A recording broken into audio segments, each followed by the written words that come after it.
tumehuzunishwa sana ya kwamba wamekuwa wasaliti ya jamii. Ati wameitwa pale Karen juzi na huyu mtu anaitwa Mr. Moneybags. Ati wanaambiwa wakuje wadanganye nyinyi SHA inafanya kazi. SHA inafanya kazi. Na wakamwambia ati watakuja kuambia nyinyi. Ati watuambie barabara zinajengwa, atuambie masomo naenda mzuri. Mimi nimeketi na wazee jana usiku na tumesema hawa wasanii, wazee wameniambia nitangaze, kwa sababu sasa pahali tumefika, sasa lazima nitoe mwelekeo, si ndio? Nitoki nyarute mwelekera hawa wasanii wameenda pale kwa huyo jamaa, na huyo jamaa mikono yake imejaa damu ya Gen Z.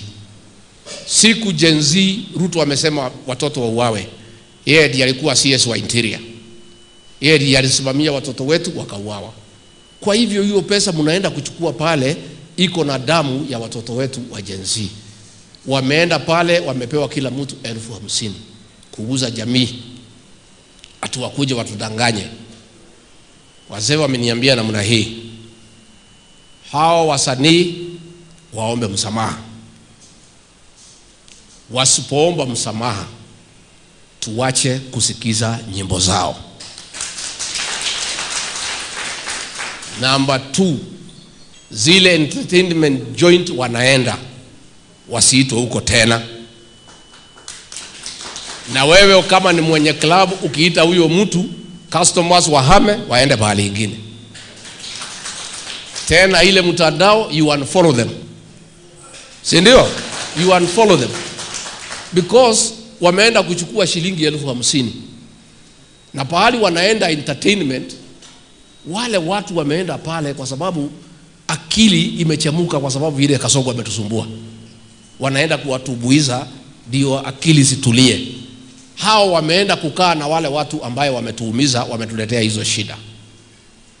So you unfollow those artists, those who don't apologize to the community. And entertainment joint owners, you stop inviting them. And where you invite them, people should move from those clubs and go elsewhere. That is the only way now tutakinga hii jamii. Todo tuwaga gwiko uo. And wale mara kunyanira ruriri, kunyitanira na Kasongo agitupangira maundu moru, akinina atongoria itu, akinina ciana citu, arafu andu itu makihangira nda ciao, aini yaitu na mama MC magathie gutwendia kwendia ruriri.